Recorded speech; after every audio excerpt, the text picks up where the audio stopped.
दोस्तों forex trading में risk को कम करने के लिए केवल स्टॉप लॉस लगाना ही काफी नहीं होता है। यदि आपको फॉरेक्स ट्रेडिंग में रिस्क को कम करना है तो इसके लिए आपको कुछ और बातों को भी ध्यान में रखना होगा। तो इसलिए दोस्तों आज की इस वीडियो में हम बात करेंगे रिस्क मैनेजमेंट के बारे में। तो चलिए दोस्तों आज की इस वीडियो को शुरू करते हैं। नमस्कार दोस्तों, स्वागत है आपका फॉरेक्स डिग्री यूट्यूब चैनल में। चलिए आज की इस वीडियो को शुरू करते हैं।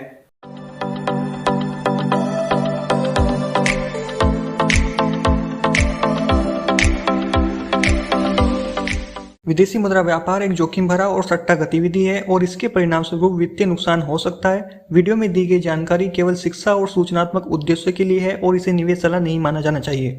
दोस्तों सबसे पहले हम बात करते हैं कि रिस्क मैनेजमेंट क्या होता है। तो रिस्क मैनेजमेंट के अंदर वह सभी टेक्निक्स आती है जिनको यूज करके हम फॉरेक्स ट्रेडिंग में जो रिस्क हमको दिख रहा है उसको हम मैनेज कर सकते हैं, उसको हम कंट्रोल कर सकते हैं। तो इसके अंदर बहुत सारी टेक्निक्स है। तो सबसे पहले हम बात करेंगे पहली टेक्निक्स की, जो कि है एक स्टॉप लॉस लगाना। स्टॉप लॉस एक तरीके का ऐसा एक हमारे पास उपकरण है जिसका यूज करके हम अपने लॉस को सीमित कर सकते हैं। आप मान लीजिए आप कोई ट्रेड लेते हो और यदि वह ट्रेड आपके अनुकूल चलती है, आपके साथ में वह चलती है तो अच्छा है, लेकिन यदि वह ट्रेड आपके प्रतिकूल, आपके विपरीत यदि वह चलती है तो उस टाइम पर आपको इस उपकरण का यूज करना है और यह उपकरण उस टाइम पर आपकी मदद करेगा। उस टाइम पर यह किस प्रकार से मदद करेगा कि यदि वहां से मार्केट प्रतिकूल जा रही है तो प्रतिकूल वो कितना भी जा सकती है, लेकिन आपको नहीं डरना है। आप स्टॉप लॉस का यूज करके आप अपने लॉस को सीमित कर सकते हो कि आपको कितना जो है यहाँ पर लॉस लेना है, अधिक से अधिक कितना आपको लॉस लेना है वो आप यहाँ पर सेट कर सकते हो स्टॉप लॉस को लगाकर। तो स्टॉप लॉस आप समझ गए होंगे। आजकल सभी जानते हैं हर एक ट्रेडिंग में स्टॉप लॉस का फीचर होता है। आप शेयर मार्केट में करते हो या फिर क्रिप्टो में करते हो तो उधर भी आपको सेम ऑप्शन देखने के लिए मिलता है। तो उसी प्रकार से फॉरेक्स ट्रेडिंग में भी स्टॉप लॉस सेम वैसा ही काम करता है। लेकिन दोस्तों हम आपको बताना चाहते हैं कि स्टॉप लॉस भी दो प्रकार के होते हैं। एक होता है सिंपल स्टॉप लॉस और एक होता है ट्रेलिंग स्टॉप लॉस। अभी हम बात करते हैं सिंपल स्टॉप लॉस के बारे में। दोस्तों यह वह स्टॉप लॉस है जिसको आप किसी इंडिकेटर की सहायता से या किसी सपोर्ट या रेजिस्टेंस की सहायता से लगा सकते हैं। सबसे पहले हम बात करते हैं मूविंग एवरेज की। हाँ दोस्तों, आप मूविंग एवरेज के द्वारा भी अपने स्टॉप लॉस को सेट कर सकते हैं। यदि आपने मूविंग एवरेज से ऊपर कोई एंट्री लिया हुआ है लॉन्ग का, तो आप मूविंग एवरेज के नीचे या मूविंग एवरेज पर अपने स्टॉप लॉस को सेट कर सकते हैं। उसी प्रकार से यदि आपने मूविंग एवरेज के नीचे कोई एंट्री लिया हुआ है शॉर्ट का, तो आप मूविंग एवरेज के थोड़ा ऊपर या बिल्कुल मूविंग एवरेज पर अपने स्टॉप लॉस को सेट कर सकते हैं। दोस्तों दूसरे पॉइंट की हम बात करें तो आप सपोर्ट या रेजिस्टेंस के अनुसार भी अपने स्टॉप लॉस को सेट कर सकते हैं। यदि आपने किसी सपोर्ट एरिया में कोई एंट्री लिया हुआ है बाय का, तो आप सपोर्ट से थोड़ा नीचे अपने स्टॉप लॉस को रख सकते हैं। और यदि आपने रेजिस्टेंस से कोई एंट्री लिया हुआ है शॉर्ट का, तो आप रेजिस्टेंस एरिया से थोड़ा ऊपर अपने स्टॉप लॉस को सेट कर सकते हैं। दोस्तों तीसरे पॉइंट की हम बात करें तो आप ATR इंडिकेटर का यूज करके भी अपने स्टॉप लॉस को यूज कर सकते हैं। ATR इंडिकेटर के आप गुणक का यूज कर सकते हैं। या मान लीजिए यदि अभी ATR 25 दिखा रहा है तो आप 25 का मल्टीप्लाई करके 50 पिप भी रख सकते हैं और आप चाहो तो उसका और भी आगे मल्टीप्लाई करके आप अपने स्टॉप लॉस को बढ़ा सकते हैं। यह भी काफी मददगार साबित होता है। तो दोस्तों अभी हम बात करते हैं दूसरे स्टॉप लॉस की, ट्रेलिंग स्टॉप लॉस की। दोस्तों ट्रेलिंग स्टॉप लॉस में हम फिक्स्ड ट्रेलिंग स्टॉप लॉस का यूज करते हैं। वैसे इस मार्केट में बहुत से ट्रेडर होते हैं जो अलग अलग तरीके से ट्रेलिंग स्टॉप लॉस का यूज करते हैं, लेकिन हमने देखा है अभी तक सबसे बेहतर जो है वो फिक्स्ड ट्रेलिंग स्टॉप लॉस ही है। तो हम आपको इसके बारे में बताएंगे। इसको दोस्तों हम आपको एक उदाहरण के द्वारा समझाना चाहते हैं। मान लीजिए आपने कोई एंट्री लिया हुआ है लॉन्ग का और आपने अपनी एंट्री के 50 पिप नीचे अपना स्टॉप लॉस लगाया हुआ है। अभी मान लीजिए मार्केट आपकी एंट्री के 10 पिप ऊपर चला गया है, तो ट्रेलिंग स्टॉप लॉस बोलता है कि अभी आपको अपनी स्टॉप लॉस को भी 10 पिप ऊपर ले आना है।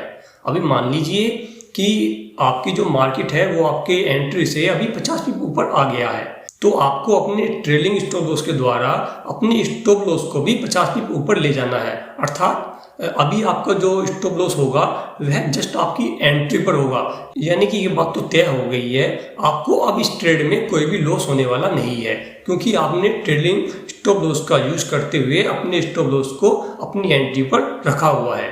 तो दोस्तों इसका फायदा क्या है? इसका फायदा ये है, जैसे जैसे मार्केट आगे बढ़ती रहेगी, अब ये तो बात मैं मानता हूँ कि मार्केट जब आगे बढ़ती है तो थोड़ा पीछे भी जाती है, लेकिन आपका जो स्टॉप लॉस है वो आपका 50 पिप पीछे रहेगा बार बार। तो यानी मान लीजिए मार्केट 20 पिप नीचे भी आती है, वो फिर से ऊपर जाती है, तो आपका इसमें कुछ भी लॉस नहीं होने वाला है। और आपको धीरे धीरे जैसे मार्केट आगे बढ़ती रहेगी तो आप अपने स्टॉप लॉस को धीरे धीरे आगे लेके आ जाओगे, जो कि आप देखोगे थोड़े समय बाद वो आपका प्रॉफिट में आ जाएगा, क्योंकि स्टॉप लॉस जब आप और आगे बढ़ा दोगे अपनी एंट्री से आगे तो वो प्रॉफिट में हो जाएगा, यानी कि आपको धीरे धीरे धीरे धीरे प्रॉफिट होने लगेगा और इसके द्वारा आप एक बड़ा प्रॉफिट भी ले सकते हो। जैसा कि दोस्तों हमने इसको यूज भी किया हुआ है और इसके द्वारा हमने 1:4 का रेशियो भी प्राप्त किया हुआ है। तो दोस्तों अभी आपने समझा कि स्टॉप लॉस को हमको कैसे यूज करना है। अभी दोस्तों हम बात करते हैं अगले पॉइंट के बारे में, जो कि है कि आप जोखिम कितना उठा सकते हो, आपकी जोखिम उठाने की क्षमता कितनी है, वो आपको अपने आप से जानना होगा। आपको ये देखना होगा कि आप एक ट्रेड से कितना लॉस उठाने के लिए तैयार हो। आपने दोस्तों $100 का आपने डिपॉजिट किया, तो आप नहीं चाहोगे कि मैं एक ही ट्रेड में $100 को रिस्क पे रख दूं, कोई नहीं चाहेगा। तो सबसे पहले आपको ये तय करना है कि आप एक ट्रेड पर कितना डॉलर लॉस करने के लिए रेडी हो। दोस्तों माना जाता है कि आप अपने पूरे पोर्टफोलियो का 5% एक बार रिस्क पर रख सकते हो। तो यदि आपके पास $100 का एक अकाउंट है तो आप $5 एक ट्रेड के लिए लॉस के लिए रख सकते हो। तो यहाँ पर दोस्तों आपको यही समझना है, आप $5 से कम का भी रख सकते हो। यदि आप एक शुरुआत कर रहे हो फॉरेक्स ट्रेडिंग में तो आप 5 से कम भी इसको रख सकते हो। इससे क्या होगा दोस्तों, यदि आप लगातार भी 4-5 ट्रेड लॉस में कर देते हो तो भी आपके अकाउंट को कोई फर्क नहीं पड़ने वाला है, क्योंकि $100 में से यदि आपके $15-20 चले भी जाते हैं उसके बावजूद भी आपके पास इतना फंड है कि आप आगे ट्रेडिंग कर सकते हो और आप उस लॉस को आप उस लॉस जो हुआ है उसको रिकवर करके आप प्रॉफिट में भी आ सकते हो। क्योंकि दोस्तों देखो यहाँ पर लगातार ना ही तो आपका लॉस होगा और ना ही यहाँ पर लगातार आपका प्रॉफिट होगा, तो आपको उसी हिसाब से यहाँ पर अपने पोर्टफोलियो को आपको मैनेज करके रखना है। तो दोस्तों अभी हम बात करेंगे अगले पॉइंट की, वो है स्थिति का आकार, यानी कि आपको कितना ट्रेड साइज ओपन करना है। अब हम बात करेंगे इसके बारे में। तो दोस्तों जब आपको ये पता लग गया है कि आपको एक ट्रेड पर केवल $5 ही देने हैं, उसके बाद आपको ये मालूम होना चाहिए कि आपको ये $5 कितने पिप पर देने हैं। यानी कि मान लीजिए यदि आपने कोई 1 घंटे की टाइम फ्रेम पर कोई स्ट्रेटजी तैयार किया हुआ है और आपने अपने स्टॉप लॉस को 25 पिप पर लगाया हुआ है, तो उसके अनुसार आप अपनी स्थिति का आकार निकाल सकते हैं। इसके लिए वैसे हमने पिछली वीडियो में भी ऑलरेडी बताया हुआ है कि यदि आप एक माइक्रो लोड को यूज कर रहे हैं, यानी कि यदि आप 0.01 लोड को ओपन कर रहे हैं तो आपके प्रत्येक पिप की वैल्यू $0.1 होगी। लेकिन दोस्तों यह तब होगी यदि कोड करेंसी USD है, ठीक है। और यदि आपने एक मिनी लोड को ओपन किया हुआ है तो यहाँ पर आपकी एक पिप की वैल्यू $1 के बराबर होगी। और दोस्तों यदि आपने एक स्टैंडर्ड लोड को ओपन किया हुआ है तो एक पिप की वैल्यू $10 के बराबर होगी। लेकिन दोस्तों मान लीजिए आपको इसके बारे में मालूम नहीं है, तो आपको चिंता करने की कोई भी जरूरत नहीं है।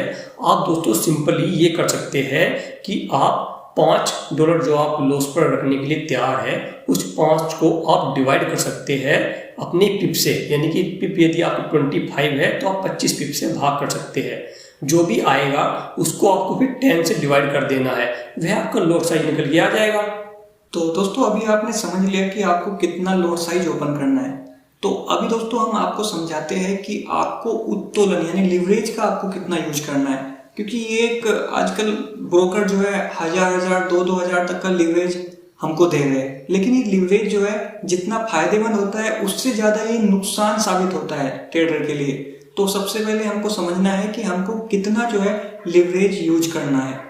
तो दोस्तों आप समझिए कि आप 0.01 का आप एक ट्रेड ले रहे हैं, तो आपको कितना उत्तोलन आपके लिए सही रहेगा वो हम बात करते हैं। तो दोस्तों जब भी आप 0.01 यानी कि आप एक माइक्रो लोट जब भी आप ओपन करते हो तो आप 1000 यूनिट को बाय या सेल करते हो। जैसे कि फॉर एग्जांपल के लिए आप समझिए कि आप यूरो यूएसडी में आप एक ट्रेड ले रहे हो, तो आप 1000 यूनिट आपको लेना पड़ेगा। आपको पता होगा कि 1 यूरो का जो रेट होता है वो $1 से भी कहीं ज्यादा होता है। यूरो जो है यूएसडी से थोड़ा महंगा है, तो इसलिए यानी कि $1000 से तो हमारा काम चलेगा नहीं, तो हमको $1000 से ज्यादा ही हमको चाहिए रहेगा यदि हमको एक माइक्रो लोट को ओपन करना है। तो हम क्या करते हैं कि हम थोड़ा सा अमाउंट डिपॉजिट कर लेते हैं। उसके बाद फिर हम क्या करते हैं कि हम लिवरेज का उपयोग कर लेते हैं। लिवरेज क्या करता है कि यदि हमारे पास $100 है और यदि हमने 10 का भी यदि हमने लिवरेज ले लिया तो 100 को जो है वो 1000 बना देगा। ये जो लिवरेज है वो एक ब्रोकर प्रोवाइड करते हैं। तो अभी हमको क्या करना है कि 10 का यदि हम लिवरेज लेते हैं तो कितना हो जाता है $1000। आपके पास $100 था और मल्टीप्लाई कर दिया 10 से तो $1000। तो $1000 में मैंने आपको बताया कि काम नहीं चलेगा, आप एक माइक्रो लोट भी ओपन नहीं कर पाओगे। तो इसलिए आपको 10 से थोड़ा ज्यादा आपको यूज करना पड़ेगा लिवरेज। तो आप जो है 10 के बाद मैं बोलूंगा कि आप 20 का लिवरेज आप यूज कर सकते हो। तो आपको क्या करना है कि यदि आप एक माइक्रो लोट का ट्रेड आप ओपन करना चाहते हो तो मैं आपको सजेशन दूंगा कि आप 20 का लिवरेज आप यूज कीजिए। और यदि आप 20 का लिवरेज यदि आप यूज करोगे तो उससे क्या होगा कि आप एक टाइम पे एक ही एंट्री केवल आप ले पाओगे। क्या होता है कभी कभार जब भी हम कोई ट्रेड लेते हैं और वो लॉस में जाने लगता है तो हम क्या करते हैं, दूसरा ट्रेड ओपन करने की सोचते हैं कि अभी तो जहाँ पे हमने पहला एंट्री लिया था उससे थोड़ा नीचे मार्केट आ गया है तो मैं फिर से यहाँ पर एक ट्रेड ले लेता हूँ। तो लोग क्या है गलती करते चले जाते हैं। तो इससे बचने के लिए हम यदि अपने लिवरेज को यहाँ पर 20 का सेलेक्ट कर लेंगे तो हम फिर दूसरा पोजीशन यहाँ पर ओपन ही नहीं कर पाएंगे। तो यहाँ पर ऑटोमेटिकली जो है हम थोड़े से साइकोलॉजिकल हम थोड़े से बंध जाएंगे। तो ये अच्छा रहेगा कि आप अपने लिवरेज को उतना ही सेट कीजिए कि ताकि आप अपने इमोशंस को कंट्रोल ऑटोमेटिकली कर सके। आधा काम तो आपका यहीं पर हो जाएगा अपने इमोशंस को कंट्रोल करने का। तो आप समझ गए होंगे कि यहाँ पर लिवरेज हमको कैसे लेना है। इसके लिए मैं आपको एक छोटा सा फॉर्मूला और आपको देता हूँ कि आपको कितना लिवरेज यूज करना है, वो आप कैसे निकाल सकते हो। $100 आपके अकाउंट में है और आपको एक माइक्रो लोट का यदि एक ट्रेड ओपन करना है तो आपको सिंपली क्या करना है, एक माइक्रो लोट के लिए आपको कितना 1000 क्वांटिटी यूज होने वाला है तो आपको 1000 को 100 से आपको डिवाइड करना होगा। तो 1000 डिवाइड बाय 100 कितना आ जाएगा 10। तो यानी कि आपको 10 का लिवरेज लेना पड़ेगा। लेकिन 10 का लिवरेज से थोड़ा ज्यादा मैंने आपको बोला है तो आपको उससे आपको दुगना कर लेना है। बस ये मैं आपको सिंपल सा रूल बताऊंगा। तो दोस्तों अभी हम बात करते हैं अगले पॉइंट की। वो है दोस्तों आपको अपने इमोशन पर कंट्रोल करना है। वैसे तो यदि आपने ऑलरेडी पिछले पॉइंट को फॉलो किया हुआ है तो आप मान लीजिए कि आपने 50% तो ऑलरेडी अपने इमोशन को कंट्रोल किया हुआ है, लेकिन अभी आपको 50% कंट्रोल करने की और जरूरत है। जैसे कि दोस्तों कुछ ट्रेडर ऐसे होते हैं जब मार्केट में उनकी 1-2 ट्रेड लगातार लॉस में चली जाती है तो एक तो वो मार्केट्स में डरने लगते हैं और इस मार्केट में वो ट्रेड लगाना नहीं चाहते हैं कि मैं से निकल जाऊं। या फिर कुछ ट्रेडर ऐसे होते हैं कि लॉस होने के बाद वो एग्रेसिव हो जाते हैं और अपने ट्रेड साइज को बढ़ा देते हैं। वो सोचते हैं कि मैं बहुत जल्दी से अपने लॉस को रिकवर कर लूं, लेकिन ये बहुत बड़ी गलती होती है। इससे उनका लॉस रिकवर होने की बजाय लॉस और भी बड़ा हो जाता है। तो एक तो आपको ये गलती नहीं करनी है। और दोस्तों दूसरी हम गलती की बात करें तो कुछ ट्रेडर क्या करते हैं, जब उनका एक ट्रेड सही हो जाता है और वो प्रॉफिट में चले जाते हैं तो वो अत्यधिक उत्साहित हो जाते हैं और मार्केट में और भी ज्यादा ट्रेड ओपन कर देते हैं, जिसकी वजह से उनका आज का जो प्रॉफिट है वो भी लॉस में बदल जाता है। तो आपको कोई भी ट्रेड सही जाने के बाद ज्यादा ओवर कॉन्फिडेंस नहीं होना है। आपको कोई भी अगली ट्रेड ओपन करने से पहले उसके बारे में आपको सेटअप तैयार करना होगा। तो दोस्तों अभी तक आपने 5 पॉइंट के बारे में जान लिया है, लेकिन आपको इससे अलग 2 पॉइंट के बारे में और भी जानकारी होना महत्वपूर्ण है, जिसमें सबसे पहला है रिस्क रिवार्ड रेशियो। दोस्तों यदि आप कोई भी ट्रेड ले रहे हैं तो ट्रेड को लेने से पहले आपको अपना रिस्क रिवार्ड रेशियो सही करना होगा।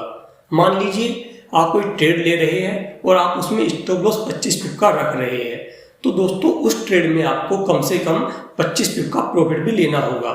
यदि आप 25 पिप से प्रॉफिट नीचे लेते हैं तो आप एक अच्छे ट्रेडर नहीं है।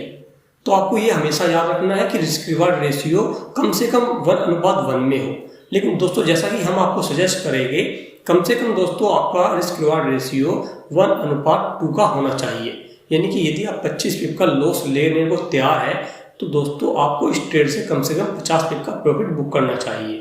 तो दोस्तों यदि आप हमारे सजेशन के अनुसार अपना रिस्क रिवार्ड रेशियो 1:2 का रखेंगे और मान लीजिए आपका 50% ट्रेड भी सही रहता है तो भी दोस्तों आप प्रॉफिट में होंगे। लेकिन यदि आपका रिस्क रिवार्ड रेशियो 1:1 का है तो दोस्तों आपको कुछ भी फायदा नहीं रहेगा। आप इतना समय दोगे, इतना ट्रेड करोगे तो आपको कुछ भी नहीं मिलने वाला है। तो रिस्क रिवार्ड रेशियो को कम से कम 1:2 का रखें। दोस्तों अभी हम अगले पॉइंट के बारे में बात करते हैं जो कि है कोरिलेशन, सहसंबंध, कि हम जिस पेयर में हम ट्रेड कर रहे हैं उस पेयर का किसी दूसरे पेयर के साथ में कोई कोरिलेशन तो नहीं है कि वो उसको फॉलो कर रहा है। अभी दोस्तों कैसा होता है, आप देखोगे कि जीबीपी यूएसडी और यूरो यूएसडी का जो पेयर होता है वो 80 to 90% का कोरिलेशन रखता है। आपस में देखोगे तो लगभग आपको समान ही दिखेगा। तो इसमें आपको ध्यान में ये रखना है कि यदि आप जीबीपी यूएसडी पर यदि आप ट्रेड कर रहे हो तो ऐसा नहीं कि खाली आपको यहाँ पर इंग्लैंड की और अमेरिका की देश की ही आपको जानकारी होनी चाहिए कि उनमें से कोई न्यूज तो नहीं आ रही है। साथ में यहाँ पर आपको थोड़ा सा यूरो यानी कि यूरोपियन जो कंट्रीज हैं उनके बारे में भी यहाँ पर आपको अवगत रहना होगा। यदि यूरोपियन कंट्रीज में से कोई इवेंट या न्यूज आ रहा है तो वो जो है आपके जीबीपी यूएसडी पेयर को भी अफेक्ट कर सकता है। तो यही होता है कोरिलेशन। कोरिलेशन भी दो प्रकार के होते हैं, पॉजिटिव होता है कि वो पॉजिटिव फॉलो कर रहा है उसको, एक होता है निगेटिव। तो निगेटिव तो काफी कम होते हैं, ज्यादातर तो पॉजिटिव वाले ही आपको देखने के लिए मिलते हैं। तो इसका भी दोस्तों एक वेबसाइट है, आप उस वेबसाइट पर ये चेक कर सकते हो कि इस पेयर का किस पेयर के साथ ज्यादा कोरिलेशन है। तो उस वेबसाइट का लिंक दोस्तों आपको इस वीडियो के डिस्क्रिप्शन बॉक्स में देखने को मिल जाएगा। वहां पर आप इजीली चेक कर सकते हो कि इस पेयर का किस पेयर के साथ ज्यादा कोरिलेशन है। तो दोस्तों आज की इस वीडियो में हमने आपको बहुत ही महत्वपूर्ण पॉइंट्स के बारे में बताया है। आप अपने रिस्क को कम कर पाओगे यदि आप इन सभी पॉइंट्स को फॉलो करते हो। तो दोस्तों बहुत मेहनत लगता है ये वीडियो बनाने में, आपको समझाने के लिए हम भी काफी अध्ययन करते हैं। तो आपसे केवल एक छोटी सी हमारी रिक्वेस्ट रहती है कि यदि दोस्तों आपको आज का ये वीडियो समझ में आया है तो आपको सबसे पहले तो इस वीडियो को लाइक करना है, और यदि आपके भाई बंधु और भी फॉरेक्स ट्रेडिंग को सीखना चाहते हैं तो आप उनको भी जो है यह वीडियो शेयर कर सकते हो। बाकी यदि दोस्तों आप हमारे साथ जुड़ना चाहते हो, यदि आप रेगुलर जो है वीडियो पाना चाहते हो हमारे यूट्यूब चैनल पर, तो आप दोस्तों हमारे चैनल को सब्सक्राइब जरूर कर लीजिएगा, क्योंकि यहाँ पर हम लगातार आपको फॉरेक्स ट्रेडिंग के बारे में जो भी वीडियोस है वो आपको देते रहेंगे और आपको फॉरेक्स ट्रेडिंग सिखाते रहेंगे। तो जरूर सब्सक्राइब कीजिएगा और साथ में दोस्तों बेल नोटिफिकेशन को भी ऑन कर लीजिएगा ताकि हमारी जो भी अगली वीडियो है उसकी जानकारी आपको तुरंत मिलती रहे और आप तुरंत जो है उस वीडियो को चेक कर सको। तो यही रिक्वेस्ट है दोस्तों आपसे। बाकी अगली वीडियो में आपसे जल्द ही मुलाकात करेंगे। तब तक के लिए दोस्तों take care and bye bye.